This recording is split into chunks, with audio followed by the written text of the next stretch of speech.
มาส่งพี่น้องใต้แผ่นดินยาวค่ะมาพบยากันแทงวันหนึ่งในวันที่23เดือนธันวาคม2021ค่ะปีใต้201ปาก15นี้คำขึ้นในวันเสาร์เนี่ยเนาะข่าวยาม5:56 นาทีค่ะน้ำเมืองจึงไทยมาพบยากันตั้งขาใจยหนุ่มแทงวันหนึ่งค่ะเอาขาบนมือในก่อขาวใจยหนุ่มเต็มมีอยู่2หัวข้อข่าวมาเนี้พี่น้องผู้ปนแนวค่ะให้ป้อไหลถ่อมไหลยินกว่าจ้อมกันแทงค่ะหัวข้อข่าวที่1เงินกาโหลงแห่งห่าน50 แสนปันตีแสงแก้วเมื่อว้าเมื่อไหนเตเอา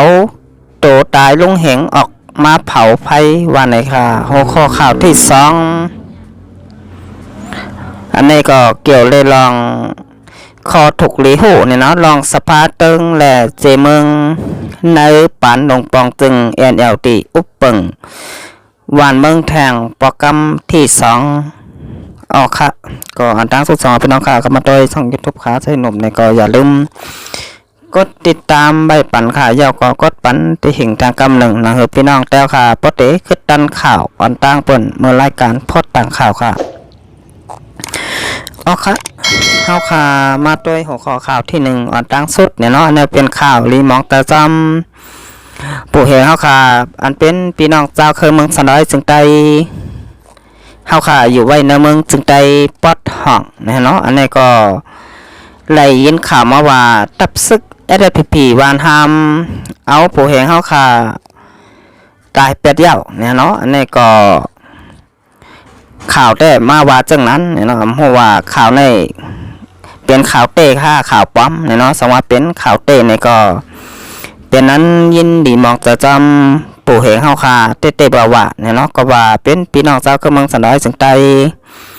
ซ้ำเลยถูกซื้อกันอยู่ในเมืองแผ่นดินจึงไตเอาค่ะเหมือนกันเป็นสายเนื้อเลือดเหลวกันค่ะสมาข่ามาแหมกันขึ้นเนี่ยเนาะสมว่าเป็นข่าวเต้ในโลไหลอ่อนกันเสเนเย่าก่อโลไหลอ่อนกันว่าดังซึกวานให้กันอย่านำค่ะกับนั้นเฮ็ดสังแลมาขามาแหมไตต่อไตอันเป็นพี่น้องเจ้าคือเมืองสันดอยซึ่งไตเฮาค่ะเหมือนกันเป็นพี่น้องกันสายเลือดเหลวกันค่ะอันนี้ดูไหลอ่อนกันเสเนอ่อนกันบาซึกวานให้อย่าเปเฮามีตีอยู่ในแผ่นดินจึงไตเลยค่ะกับนั้นเฮาค่ะวันกันมาถอดด้วยข่าวเงากับจ้อมกันเห็นว่าข่าวไหนเป็นข่าวเตะค่ะอันนั้นข่าวป้อมเนี่ยเนาะเอาค่ะเมื่อในวันที่23เดือนธันวาคม2021ค่ะเรื่องข่าวออกมาว่าจุ่ม SPP วานให้แฮมตายปู่เหงลงหันวานกงสาเจเวียงสีป้อนั่นใจเตะเย่าว่าไหนไรเงินข่าวมาว่าหมู่ปีจุ่มน้องลงเหงแลตรงบงกลกำพองเมื่อทบภูมิพลพรจุ่มSPPวานให้อันเป็นไอทุนมิ่นเมืองนางห้องเจ้าเถินเมืองแหล่คิงสายผ้าตีวานให้นั่นเขาว่าอ่ำโหไหนเสียยาวขึ้นถามมาในนาตีอันเป็นไอวิมุดทำเก่าห้อง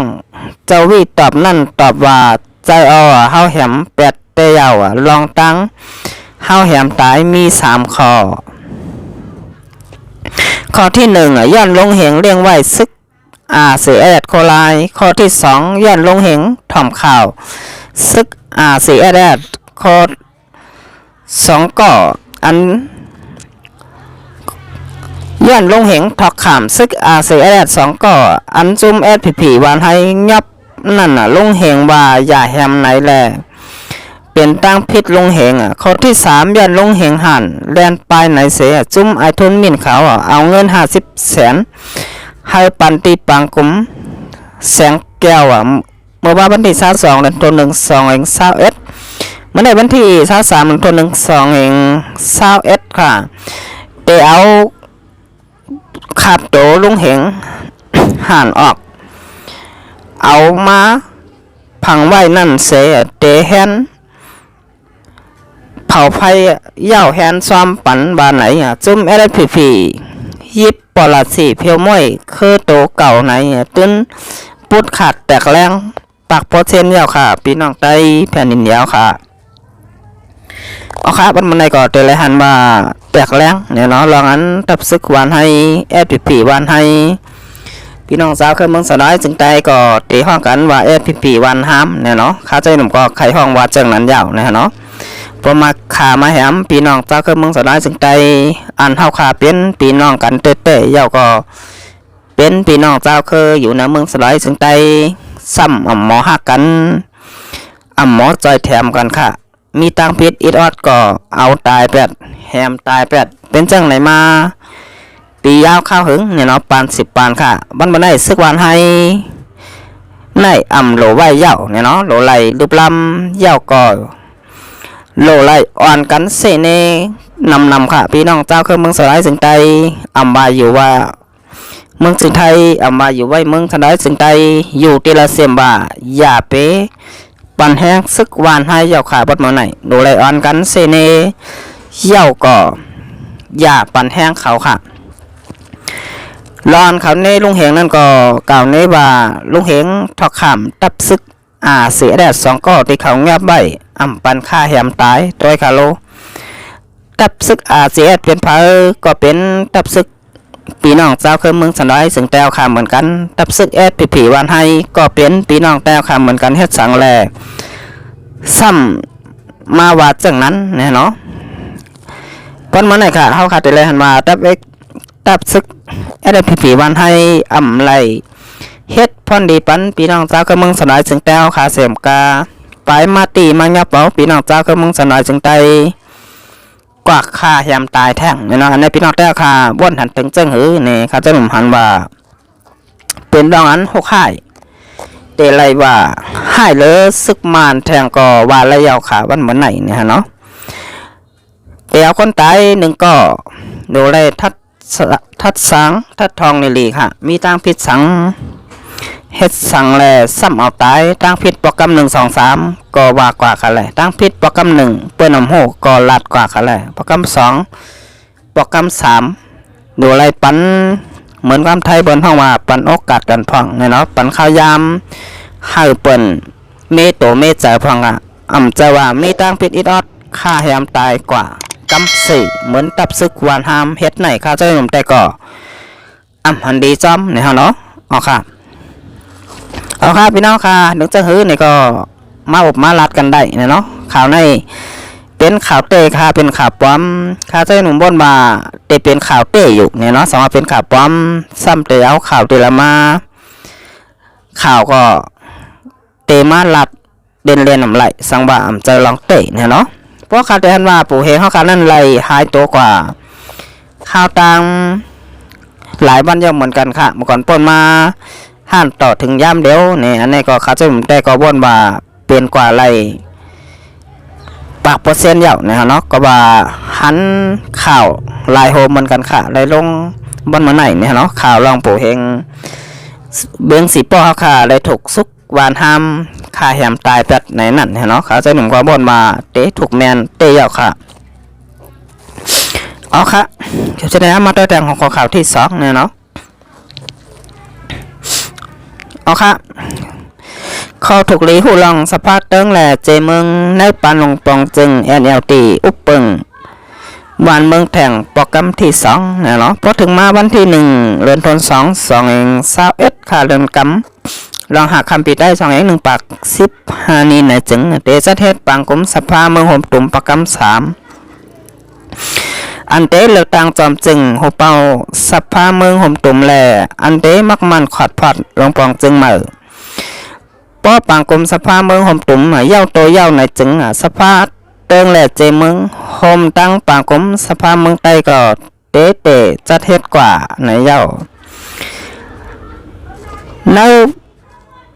บองความอันในแต่เตอิงเหนือพุ่นดิกควนขว้าอันสภาเมืองห่มตุ่มปุนผ่าไว้ข้อมูลแตนพองเติงแหล่เจเมือง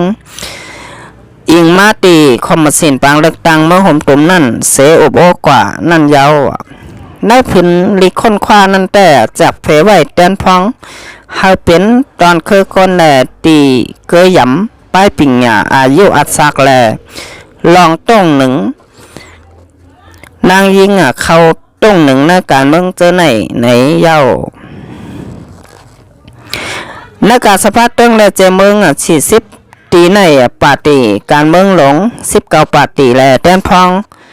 ปกโกส่วนโตอันเข้าปาร์ตี้การเมืองโฮมตั้งหมดมีถึง6ปาก41ก้อนในเย้า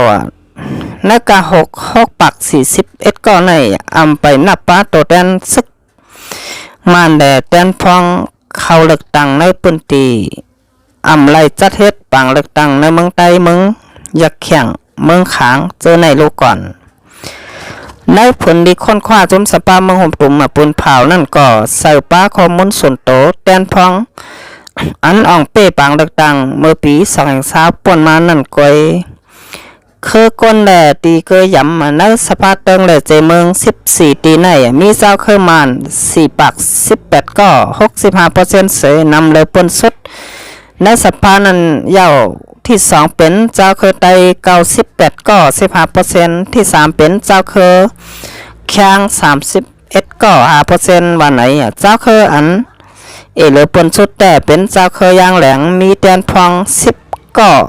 2%ในยาวว่าไหนค่ะเอาค่ะเป็นเจิงเกาหลีเนี่ยเนาะเมืองอำนานเมืองหอมตุ้มเมืองมันเนี่ยก็เป็นนี้หลงปองจึงใหม่ขึ้นมาทางป่านหนึ่งเนี่ยเนาะก็เป็นหลงปองจึงเก่าขึ้นก้อยนะป่าตีนกยุงNLTของนายมองซันสุกีไล่อ่องเป้ปังเลือกตั้งเมื่อปี2020ป่วนมานั่นเนี่ยเนาะได้ไล่ขึ้นเป็นหลวงปองจึงมาแทงปอกกำ2เนาะเอาค่ะอันนี้ก็ได้เป็นจังหืออันนั้นเฮาค่ะพี่น้องเจ้าก็เมืองสลายจึงไตก็เปิ้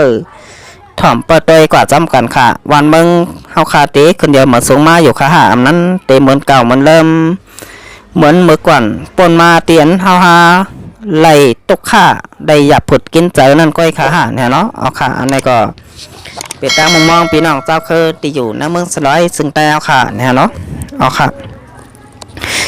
แต่ดับวันนี้ก็ขาวเจหนุ่มแต่ย้อนขึ้นเรือไปก่อนค่ะจังกันมาทบมาญาพี่น้องเอาค่ะแรงบ้านนาค่ะเอาค่ะวันนี้ก็มาส่งครับ